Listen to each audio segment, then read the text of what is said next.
सभी दोस्तों से नमस्ते। हमारे कुसुम लोकगीत चैनल पे आप लोगों का स्वागत है। देखिए, हम तीनों सहेली एक छोटा सा प्यारा सा नाच पर के गीत सुनाने चल रही हूँ। गीत अच्छी लगे लाइक सब्सक्राइब करी, कमेंट में बताई। अब सब काम धंधा से फुर्सत हो गए हैं। 5 मिनट के नहीं हाथ जोड़ के बिनती वक्त समय निकाल के हमारे वीडियो ज़रूर से देख लीजिए। दीदी लोग आमे देखा कि सास मारा थी, ससुर गरियावत थी, पिया तबो समझावत थी। देखा उसी के माध्यम से गीत बा कि कैसे बहुत मुरैला प्यारा छाप गीत बा। साड़ी नाच पहिरावत थी। गीत अच्छे लगे तो लाइक सब्सक्राइब कमेंट जरूर करिए।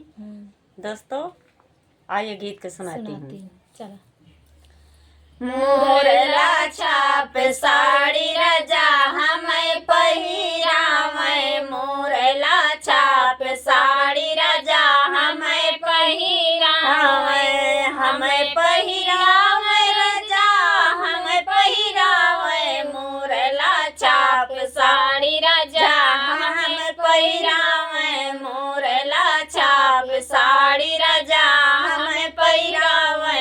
सासु मोरी मारई ससुर गरियावे, सासु मोरी मारई ससुर गरियावे, डेहरिया पे ठाड़ राजा हमें समझावे, डेहरिया पे ठाड़ राजा हमें समझावे, मुरैला छाप साड़ी राजा हमें पहिरावे, मुरैला छाप साड़ी राजा हमें पहिरावे, हमें पहिरावे राजा हमें पहिरावे, मुरैला छाप साड़ी राजा हमें पहिरावे, मुरैला छाप साड़ी राजा हमें पहिरावे। जेठी मोरी मारई जेठा गरियावे, जेठी मोरी मारई जेठा गरियावे,